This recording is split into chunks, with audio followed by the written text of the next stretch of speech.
Hello everybody, Lacey here. Welcome back to my channel. I am just making an impromptu video because this is the Cerulean Sequence. This is the newest deck by James R. Eads, and it's currently funding on Kickstarter, and on the day that I'm recording this video, there's only a few days left to back it. This is one of those things that normally I would save for a recent deck roundup, but my next one isn't until early May, and I really want to share this deck because I think it's something special. I think it's super, super unique. I'm not going to pretend it's for everybody, but I did receive an advance copy and got completely sucked into its world.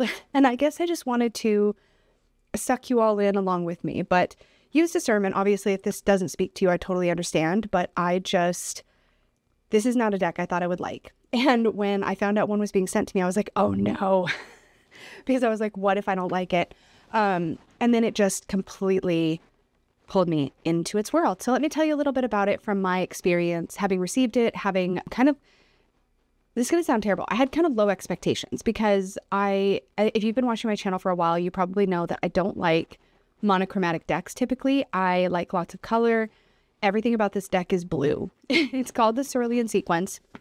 And actually, yeah, the Cerulean Sequence, 60 numerology oracle cards. Again, this is an advanced copy, so this is not the final version. If you don't know, James R. Eads is the creator of the Prisma Visions, the Light Visions, the Green Glyphs decks, all of that kind of stuff. And I personally think that James has a really, really strong grasp on divination in general. And so I think everything he creates is really, really smart. It's got a lot of layers to it. But this one just kind of threw me. It felt very random. It felt very obscure. I didn't know.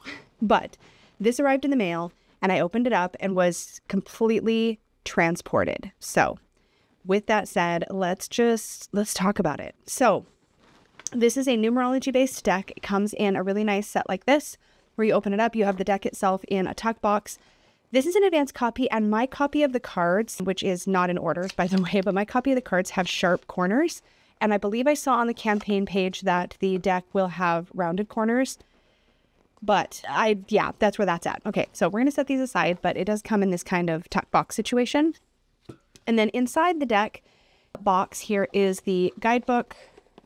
It's in one of these like slide thingies. But the guidebook, instead of being like a traditional guidebook, is literally almost like you're getting inside of James's sketchbook. So this feels literally like one of those notebook journal things. I want to be careful what I share because there's definitely spoilers, and I have spent so much time with this deck. So first of all, a couple things you should know. It's a numerology based deck. There are, for every number, so numbers 1 through 0, so 1 through 9 and then 0, there are 6. So I think that's actually, yeah, so like see how you see here in the back of the box, there's like 6 1s, 6 2s, 6 3s, 6 4s, and so on. This came about, yeah, this is probably a better representation. This shows you what the sort of number meanings are. Everything is numbers. This is so freaking cool, y'all. I just don't even know where to begin. Okay, so one of the things you'll notice is you'll find these letters throughout the experience of digging into the book, and on the cards you'll see those letters on here. Now this is a alphabet that James created called seedling script, and it can be decoded and translated. When I got this deck in, it felt like I got almost like an escape room game or a puzzle game. And so the first thing I did after reading the introduction, I want to make sure I don't spoil anything, so let me just check. Okay, yeah. After reading the introduction, everywhere I saw this seedling script, I began starting to decode it. So I'm not going to tell you how I decoded it, but I will say it's definitely incredibly doable. And if you read the guidebook, you'll get there. And in a really cool way, what ended up happening is because I got so sucked in to decoding, in fact, I got myself a little notebook. I'm not going to open it because, again, spoilers. But I got myself a little notebook and I started writing down all the bits of decoding as I went through. And it was such a fun experience, first of all. But something that it did is it made me slow down. And as I went through the guidebook, let's see if I can go into the back here and show you something without, I've been writing in this, so I want to make sure I don't spoil. But first I started decoding everything into this, and then I got less precious about the book and I started writing translations in the book itself, which is why I'm being careful what I show you. But I had such an incredible experience figuring out what these phrases on the cards said and just digging into this. Now, the background for this deck, as I understand it, based on what James has shared, is that this began in a very open way where he was just doodling. And then over time, this sort of took shape turned into this all blue situation, turned into a numerology deck, but it began with just sketches and drawing without any kind of idea of what it was going to become. And that really breaks my brain, if I'm being completely honest. I have a very orderly mind. It may not seem like that by the way that I don't know, express myself, but I have a very orderly mind and I need things to make sense. And there's so many things about this deck that did not immediately make sense to me. But as I have dug in and started to play with the organic nature of it, it's kind of a really cool pairing between something so concrete and firm and established as numbers and all of this organic flowing stuff. So basically every guidebook page looks like this, right? You have the card image in the center, all of these like sort of scribblings and words. Like, so here's the number 8 and you have the word imagine here. You have what if your biggest limitation was yourself. You have release yourself from all limitation. What if you just believe? Here it says now grow. Here it says alter your mind, realize the infinite possibilities. There's the number 8. It says against the odds you've survived. So what are you going to do with this life that was given to you? And then there's on every page, if you look for it, there's a little clock. And next to that clock is a timing reference. I think it's on every page. I say that and then I don't see it on this one. You kind of have to look for it. I don't see it on that one, but I think I've seen it. Yeah, there's one, there's one. And all of these little clock references have a timing connection. So like here, this says in a while, but like on a different card, let's find one that doesn't have writing on it. Oh, I've done a lot of it. Okay. Here's one where the timing says 6 months. The number 6, it's 6 months. But then over here on this 6, it's 6 p.m. So there's some really, really cool stuff going on in this deck and in this guidebook. And I think the guidebook is like the heart and soul, obviously, of the deck, as it is for most. If you really dig into the guidebook, you see the creator's vision, you see what they were trying to accomplish. Something else I want to point out, and I'm going to try to keep my hands on it because I don't want to give away the creator spreads. There's a ton of spreads in here. I believe there's actually 10. Is there 10 spreads? Which makes sense. 1, 2, 3, 4, 5, 6, 7, 8, 9. Maybe there's only 9. Is there a 0 spread? There's 9 spreads. Okay. So what James does with the spreads, which I think was super cool for a numerology-based deck, is that you get your prompts for each position in the spread, but then you also get a specific suggestion or meaning for the total of the spread. So for example, if I pull this card and this card, I have the 9 and the 5, and each one of these cards is going to have their own meaning. And then the total of these cards, which is 14, can reduce back down to 1 plus 4, 5, because you're going to want to always reduce down to single-digit numbers. So now I have what this card means, what this card means, and then generally, we know this, we can even look at the inside of the box for this. What is a 5? A 5 is freedom. It is the breaking the cycle and finding power in yourself. It is change. Sorry, that's what I was reading.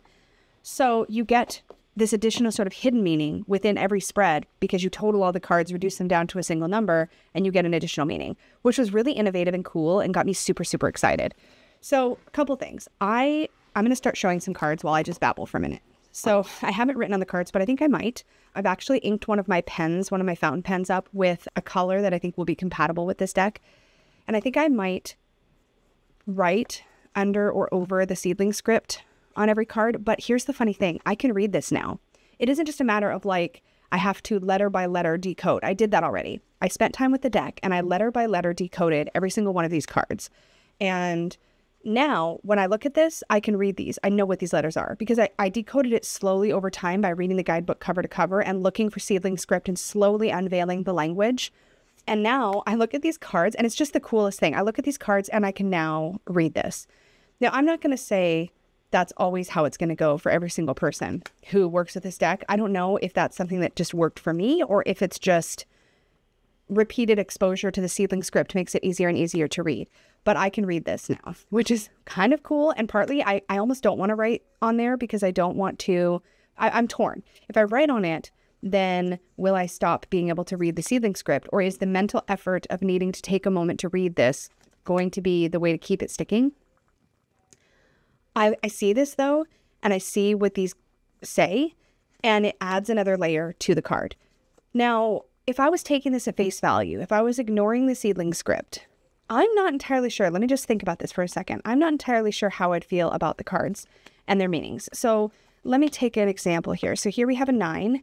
We have a key. We have this kind of swirling galaxy. We have what looks to be almost like somebody, like an exit sign kind of situation. Let me pull this card's guidebook page up. So, oh, and for every number, there's also like an intro page to that number that gives you just a ton of information. Like, not information, I should say, like intuitive stuff you can bounce off of. Like 8 is about success, it's strength and victory, it's good fortune, etc., etc. So it goes from there. So let's find this 9. And here it is here. So we have a quick escape. Well, that makes sense with this. We have portal, okay, anywhere but here. Actually, I feel like I'm getting tons of meaning from this already. Escapism. So when you work with the guidebook, and some of you might be able to work with just the imagery on the card. I feel like this is a deck that I'm going to work with the guidebook. But when you, I'm going to flip these over because that's distracting. So again, I know what this says. So I get that extra layer. It's a slow deck. This isn't the kind of deck that I feel like I'm going to whip out and like do readings really quick. It's also the only numerology-based deck I have, and I think it's very, very smart in the way that it's done. But when I look at these cards, when I go to these pages, well, first of all, I can read it, but like one of the things that James says in the intro to the guidebook is he says he kind of wanted this to feel like it could be something from another dimension, something from another planet or from somebody that's not us. I feel like he accomplished that with this. This feels very, very otherworldly. There was also an additional, well, there's 2 things. As you go through the guidebook, you start to recognize that there is a clear progression in the numbers. There's a clear story being told, kind of. You can kind of pick up bits and pieces of that. It's not necessary to understand the deck, but you can really feel the build from 1 to 9 and then 0. And I feel like the energy of that comes through. And then there's a surprise. I'm not going to get into any details. I'm just going to say there's a surprise, and that surprise adds another layer. And taking time with that surprise adds another layer. And so I just really had a really cool experience with this deck, and I wanted to share it because I just think it's one of those things that if you take it at its surface value, it's kind of like, at least that's what it was for me. I was like, oh, I'm not sure I understand this, but it's cool because it's numbers. And if that's where it stops for you, that's fine. If it's like, you know what, it's cool because it's numbers, I like the idea of it, it's got some abstractness to it that can make it tricky, but there's definitely depth to this deck. There's definitely layers. And if you dig into those layers, you might get even more out of it. On the absolute flip side, just as a really unique creative project, as a really unique contribution to the divination community, I think this is really neat. And maybe it deserves a second look if you are curious about it. I feel like the superficial way to express it is this.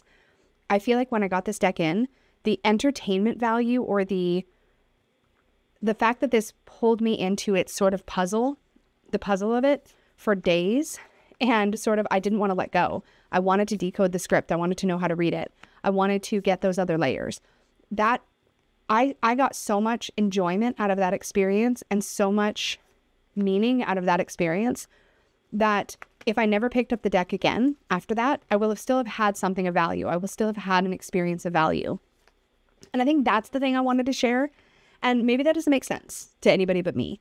But sometimes something comes into my life to teach me a lesson or to show me something. And I feel like this did that. And while I hope that I'm going to continue to reach for this in a divination sense and continue to want to work with the numbers and the energy of the numbers, and I'm excited about that, if I don't, I'm not going to feel like it will have been a waste. Does that make sense? And I am excited about this enough that I don't know. I look at the campaign and I look how it's going and I'm like, oh my gosh, I want like this. They've just unlocked a stretch goal for these glasses that come with a tier of a certain level, or you can add them on for like $5. And it's a silly little thing. Do I need them? No. Do I want to back the deck just to get them? Kind of, a little bit. Not going to lie. So I'm just like, I guess I just wanted to share a little love for this deck and maybe spread the word a little bit that I think it's really cool. I think it's worth a look. And if you, like me, were like, it's all blue and it seems kind of chaotic and it makes no sense, I want you to know that there is logic in this. There is meaning in this. There is layers to this. And if you like puzzles or you like figuring things out, I think that this offers a cool intellectual exercise in figuring it out. And as you do, the bits that you figure out, the bits that you decode on and throughout this whole set, this whole experience, I think you'll gain something from that experience, is I guess what I'm trying to say. So I'm not trying to talk anybody into buying it, but I am trying to share a perspective that I haven't really seen a lot of people talking about it in social media who have taken the time or have had the opportunity to take the time to decode it and understand it on that deeper level. And I wanted to share that before the campaign ends. So I just wanted to make this quick video and share this with you all. I hope this was helpful to those of you who've been on the fence or weren't sure if you wanted to stick with your pledge or not. I just think it's really, really cool and deserved some attention. So again, this is the Cerulean Sequence by James R. Eads, and I'm going to continue to spend time with it, and we'll obviously keep you posted. It will probably show up again in my recent deck roundup because it is a deck that came in over the last month, but I'm still not a fan of tuck boxes, yo. I'm going to give it some dedicated attention before then because the campaign will be over by then. So anyway, I wanted to share. I hope you can forgive me for not sharing spoilers, but I just think the experience of it is worth the journey. I will say this book, the paper that's in this book, no, I didn't spoil anything. Okay. The paper that's on this book does definitely lend itself to writing. It's very much like regular journal paper. It's not glossy. It's matte. This is stitch bound. There's a pocket in the back where I've been keeping my little journal, and it's just been a really, really cool experience. So I just wanted to share it with all of you, and I hope this was helpful in some way. And of course, thanks to James for sending me a copy of this. I emailed him with some of my thoughts after I had some time spent with it, and it was just really cool to share some of those thoughts with him and get some feedback. But anyway, I hope this was helpful. I keep repeating myself. I just wanted to share. Thank you so much for hanging out, and I will see you all in the next video. Until then, may your magic always shine from the inside out. Bye.